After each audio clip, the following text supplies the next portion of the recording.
योगी के बुलडोजर से भी बड़ा प्लान लेकर आए अमित शाह। जनता को लूटने वाले बिजनेसमैन हुए परेशान। सहारा में डूबा है आपका पैसा तो यहाँ कीजिए अप्लाई, मिलेगा वापस। पर कैसे मानी सुब्रत राय, सुनिए किस्सा। 75 सालों के इतिहास में नहीं हुआ ऐसा एक्शन। जिन्हें सुब्रत राय ने दोनों हाथों से लूटा, उन्हें अब मिली ठंडक। वो दौर याद है जब यूपी बिहार की गलियों में सहारा इंडिया का बैग लटकाए घूमते थे। कोई किराने की दुकान तो कोई चाय की ठेली चलाकर पैसे जमा करता था, उन्हें देता। लेकिन जब बुढ़ापा आया तो पता चला कि पैसे डूब गए। कंपनी ने लोगों को पैसे देने से मना कर दिया। पर अमित शाह और उनके मंत्रालय ने सुब्रत राय से वो पैसे न सिर्फ निकलवाए बल्कि उसे लोगों में बांटने के लिए भी एक पोर्टल लॉन्च कर दिया है। आप पहले ये जान लीजिए कि अगर आपका पैसा सहारा इंडिया में डूबा है तो उसे कैसे वापस ला सकते हैं। फिर बताते हैं कि अमित शाह योगी के बुलडोजर से भी कितना बड़ा प्लान लेकर आए हैं। गूगल पर corporation.gov.in टाइप करें। वहां सहारा इंडिया के पोर्टल का लिंक मिलेगा, उस पर क्लिक करना है। वहां लॉगिन का ऑप्शन दिखेगा। लॉगिन के लिए आपको आधार कार्ड से जुड़ा बैंक अकाउंट नंबर डालना होगा।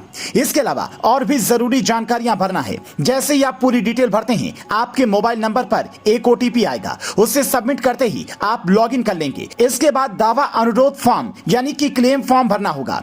उसमें सहारा इंडिया में जमा किए गए पैसे की रसीद और उससे जुड़े डॉक्यूमेंट्स जमा करने होंगे। इस फॉर्म को सबमिट करने के बाद उसका प्रिंट निकालें, उस पर अपनी लेटेस्ट फोटो लगाएं और उसके बाद फॉर्म साइन करके उसे वापस वेबसाइट पर अपलोड कर दें। 30 दिन के अंदर आपका वेरिफिकेशन होगा और अगले 15 दिन के अंदर आपके आधार से जुड़े अकाउंट्स में पैसे आ जाएंगे।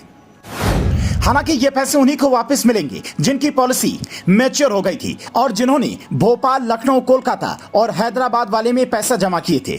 बाकी नियम शर्तें आप वेबसाइट पर पढ़ सकते हैं। ऐसे लोगों की संख्या करीब 10 करोड़ है जिन्हें हजारों करोड़ रुपए मिलेंगे। मतलब एक फैसले से करोड़ों लोगों की परेशानी दूर हो गई। अब सवाल ये है कि जिन सुब्रत राय के बारे में कहा जाता है कि वो जेल में मौज काट रहे हैं और निवेशकों का पैसा नहीं देना चाहते, उनसे पैसे कैसे निकलवाए गए, तो इसका किस्सा सुनिए। कहते हैं कि 2 साल पहले जब मोदी सरकार ने सहकारिता मंत्रालय का गठन किया और अमित शाह को इसकी कमान दी, तभी यह तय हो गया था कि सहकारिता मंत्रालय उन गरीब और मध्यम क्लास लोगों के पैसे लौटाने के लिए प्लान बनाएगा जिनके विश्वास के साथ बड़े बड़े बिजनेसमैन ने धोखा किया। और आखिर में प्लान तैयार हुआ। सहकारिता मंत्रालय ने सुप्रीम कोर्ट का रुख किया। बड़े बड़े वकीलों ने कहा, जज साहब, सहारा ग्रुप ने निवेशकों के साथ धोखा किया। ऐसे में इस ग्रुप की 4 कंपनियों का पैसा वापस लौटाने के लिए 5000 करोड़ रुपए की मंजूरी दी जाए। तमाम दलीलों को सुनने के बाद सुप्रीम कोर्ट ने इसकी मंजूरी दे दी, जिसके बाद बाकायदा एक पोर्टल बनाकर इसे लॉन्च कर दिया गया। इस फैसले के बाद जहां करोड़ों हिंदुस्तानी खुश हैं, तो वहीं उन बिजनेसमैन के दिल में खौफ पैदा हो गया है जो छोटे मोटे कारोबार कर जनता को दोनों हाथों से लूटने का प्लान तैयार कर रहे थे। इसीलिए हमने शुरुआत में यह कहा कि सीएम योगी के बुलडोजर प्लान से भी बड़ा प्लान लेकर अमित शाह लेकर आए हैं।